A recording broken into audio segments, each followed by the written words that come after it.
ಬ್ರಾಹ್ಮಣರನ್ನು, ಸನಾತನ ಧರ್ಮವನ್ನು ಟೀಕೆಯನ್ನು ಮಾಡಿಬಿಟ್ಟು ಒಂದೆರಡು ಶಿಳ್ಳೆಗಳು, ಒಂದೆರಡು ಚಪ್ಪಾಳೆಗಳು ಬಂದ ನಂತರ ಸನಾತನ ಧರ್ಮದ ದೇವರುಗಳನ್ನು, ಆಚರಣೆಗಳನ್ನು, ಸಂಪ್ರದಾಯಗಳನ್ನು ಟೀಕೆ ಮಾಡುವಷ್ಟು, ನಿಂದಿಸುವಷ್ಟು ಧೈರ್ಯ ಮತ್ತು ತಾಕತ್ತನ್ನು ಹೊಂದಿರುವಂತಹ ತಾವುಗಳು ಅದೇ ಧೈರ್ಯ ಮತ್ತು ತಾಕತ್ತನ್ನು ಒಮ್ಮೆ ಕೇವಲ ಒಂದೇ ಒಂದು ಬಾರಿ ಬೇರೆ ಮತದ ದೇವರುಗಳನ್ನು, ಆಚರಣೆಗಳನ್ನು, ಸಂಪ್ರದಾಯಗಳನ್ನು ಟೀಕೆ ಮಾಡಿ ನಿಮ್ಮ ಧೈರ್ಯ ತಾಕತ್ತನ್ನು ಒಮ್ಮೆ ತೋರಿಸಿ. ಆಗುತ್ತಾ? ಧೈರ್ಯ ಮತ್ತು ತಾಕತ್ತು ತಮ್ಮಲ್ಲಿದೆಯಾ? ಇಲ್ಲ.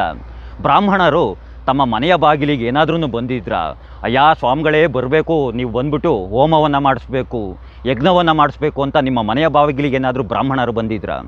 ಅಥವಾ ಬ್ರಾಹ್ಮಣರು ತಮ್ಮ ಕೈಯನ್ನು ಹಿಡ್ಕೊಂಡು ಬರಬೇಕು ಸ್ವಾಮಿಗಳು, ತಮ್ಮ ಭವಿಷ್ಯವನ್ನು ಹೇಳ್ತೀವಿ ಅಂತ ನಿಮ್ಮ ಕೈಯನ್ನು ಹಿಡ್ಕೊಂಡು ನಿಮ್ಮ ಭವಿಷ್ಯವನ್ನು, ನಿಮ್ಮ ಜ್ಯೋತಿಷ್ಯ ಏನಾದ್ರೂ ಬ್ರಾಹ್ಮಣರುಗಳು ಹೇಳಿದ್ರಾ?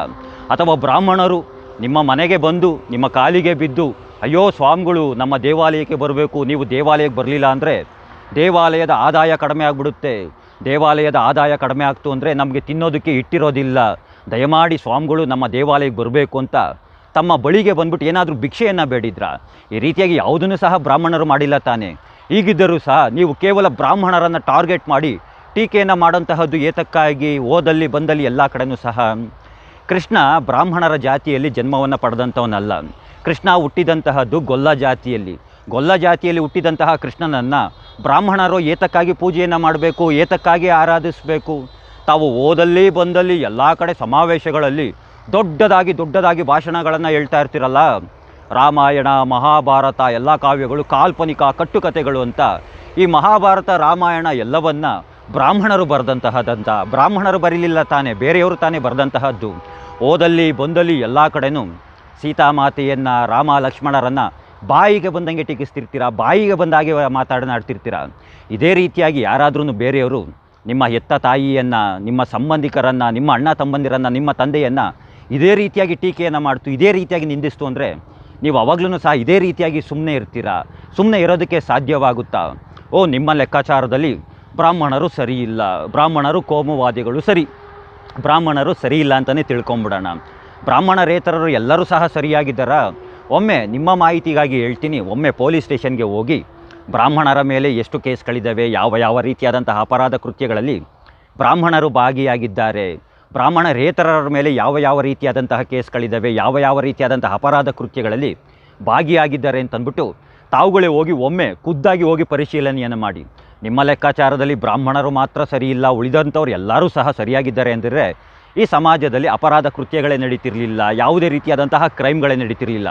ನಿಮ್ಮ ಲೆಕ್ಕಾಚಾರದಲ್ಲಿ, ನಿಮ್ಮ ಪ್ರಕಾರವಾಗಿ ಬ್ರಾಹ್ಮಣರು ಹುಟ್ಟು ಕೋಮುವಾದಿಗಳಾಗ್ಬಿಟ್ಟಿದ್ದು ಅಂದಿದ್ದರೆ ಬ್ರಾಹ್ಮಣರು ಸಂತ ಶಿಶುನಾಳ ಶರೀಫರಿಗೆ ಜನಿವಾರ ಧಾರಣೆಯನ್ನು ಮಾಡ್ತಿರಲಿಲ್ಲ, ವಿದ್ಯಾದಾನವನ್ನು ಮಾಡ್ತಿರಲಿಲ್ಲ.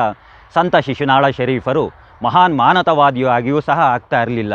ಅಬ್ದುಲ್ ಕಲಾಂ ಅವರು, ನಮ್ಮ ಮಾಜಿ ರಾಷ್ಟ್ರಪತಿಗಳವರು, ಅವರು ಒಂದು ಮಾತನ್ನು ಹೇಳ್ತಾರೆ, ನಾನು ಹುಟ್ಟಿ ಬೆಳೆದಂತಹದ್ದು, ಆಡಿದ್ದಂತಹದ್ದು, ಆಟ ಆಡಿದ್ದಂತಹದ್ದೆಲ್ಲ ಬ್ರಾಹ್ಮಣರ ಮನೆಯಲ್ಲೇ, ನಾನು ಬೆಳೆದಂತಹದ್ದು ಬ್ರಾಹ್ಮಣರ ಮನೆಯ ವಾತಾವರಣದಲ್ಲೇ. ನನ್ನ ಈ ಸಾಧನೆಗೆ, ನಾನು ಇಷ್ಟೊಂದು ಜ್ಞಾನವನ್ನು ಸಂಪಾದನೆಯನ್ನು ಮಾಡೋದಕ್ಕೆ ಒಂದೇ ಒಂದು ಮೂಲವಾದಂತಹ ಕಾರಣ ಬ್ರಾಹ್ಮಣರ ಮನೆತನ, ಬ್ರಾಹ್ಮಣರ ಏನದು ವೆದರ್ನಲ್ಲಿ ಬೆಳೆದಿದ್ದು. ಹೀಗಾಗಿಯೇ ನಾನು ಇಷ್ಟೊಂದು ವಿದ್ಯೆಯನ್ನು ಕಲಿಯೋದಕ್ಕಾಯಿತು, ಈ ರೀತಿಯಾಗಿ ದೊಡ್ಡ ಮಟ್ಟದಲ್ಲಿ ಬರೋದಕ್ಕೆ ಸಾಧ್ಯವಾಯಿತು ಅಂತ ಸ್ವತಃ ಅಬ್ದುಲ್ ಕಲಾಂ ಅವರೇ ತುಂಬ ಕಡೆ ಹೇಳ್ಕೊಳ್ತಾರೆ. ಹೀಗಿರುವಾಗ ಅದು ಯಾವ ರೀತಿಯಾಗಿ ನೀವು ಕೇವಲ ಬ್ರಾಹ್ಮಣ ಜಾತಿಯನ್ನೇ ಟಾರ್ಗೆಟ್ ಮಾಡಿಕೊಂಡು ನಂತರ ಶಿಳ್ಳೆ ಚಪ್ಪಾಳೆಗವರು ಬರ್ತಿದ್ದಂಗೆ ಸನಾತನ ಧರ್ಮದ ಕಡೆ ಅದು ಹೇಗೆ, ಅದು ಯಾವ ರೀತಿಯಾಗಿ ಯಾವ ಉದ್ದೇಶವನ್ನು ಇಟ್ಕೊಂಡು ಬರ್ತೀರಾ ಅಂತ ನಿಮಗೆಲ್ಲ ಒಂದು ಮಾತನ್ನು ಹೇಳ್ತೀನಿ ಕೇಳಿ. ಮೌಢ್ಯ ಅನ್ನಂತಹದ್ದು ಎಲ್ಲ ಧರ್ಮದಲ್ಲೂ ಇದೆ, ಎಲ್ಲ ಮತಗಳಲ್ಲೂ ಇದೆ, ಎಲ್ಲ ಜಾತಿಗಳಲ್ಲೂ ಇದೆ.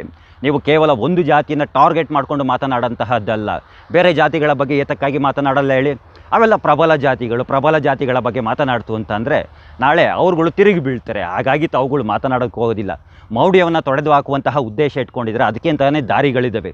ಈ ರೀತಿಯಾಗಿ ಬಾಯಿಗೆ ಬಂದಾಗೆ ಬೈಕೊಂಡು ಟೀಕೆಗಳನ್ನು ಮಾಡಿಕೊಂಡು ಮೌಢ್ಯವನ್ನು ತೆಗೆದು ಹಾಕೋದಂತಹದ್ದಲ್ಲ ಅಂತ ಹೇಳ್ತಾ, ಆ ಕೃಷ್ಣ ತಮಗೂ ಒಳ್ಳೇದು ಮಾಡಲಿ ಅಂತ ಕೇಳ್ಕೊಳ್ತಾ ಎಲ್ಲರಿಗೂ ಧನ್ಯವಾದಗಳು ಸ್ನೇಹಿತರೆ. ಜೈ ಶ್ರೀ ಕೃಷ್ಣ.